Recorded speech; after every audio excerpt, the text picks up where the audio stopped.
নমস্কাৰ প্ৰিয় বন্ধু বান্ধৱীসকল 2 ছেপ্টেম্বৰ গণেশ চতুৰ্থী এই দিনটোত আপুনি কি কৰিব আহক জানি লওক বলক ভিডিঅ'টো আমি আৰম্ভ কৰোঁ। গণেশ চতুৰ্থীৰ দিনা আপুনি গণেশক শুদ্ধ জলেৰে অভিষেক কৰিব আৰু পাৰিলে ঘৰত গণেশ যন্ত্ৰ স্থাপন কৰিব। এই দিনটোত গণেশ যন্ত্ৰ স্থাপন কৰিলে বহুত শুভ হয়। গণেশ চতুৰ্থীৰ দিনা ঘি আৰু গুড়ৰ ভোগ লগাব আৰু তাৰ পিছত পূজা শেষ হোৱাৰ পিছত সেই ভোগ আপুনি গাই গৰুকো খুৱাব। এনে কৰিলে সুফল পাব। ইয়াৰ লগতে আপুনি গণেশক যেতিয়া পূজা কৰিব দুবৰি বন অৰ্পণ কৰিব, তেতিয়া আপোনাৰ সকলো মনোকামনা পূৰণ হ'ব। গণেশ চতুৰ্থীৰ দিনা আপুনি হাতীক সেউজীয়া ৰঙৰ ঘাঁহ কল আদি খুৱাব পাৰে। এনে কৰিলে যথেষ্ট শুভ ফল পায়। 21টা গুড়ৰ লাড়ু দুবৰি বনৰ সৈতে অৰ্পণ কৰিলেও বিভিন্ন মনোকামনা পূৰণ হয়।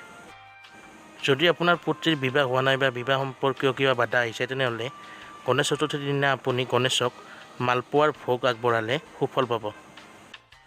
যদি ল'ৰাৰ ক্ষেত্ৰত কিবা বিবাহ সংক্ৰান্তীয় বাধা আছে, তেনেহ'লে গণেশ চতুৰ্থীৰ দিনা আপুনি যদি হালধীয়া ৰঙৰ মিঠাই আগবঢ়ায় তেনেহ'লে বহুত শুভ হ'ব।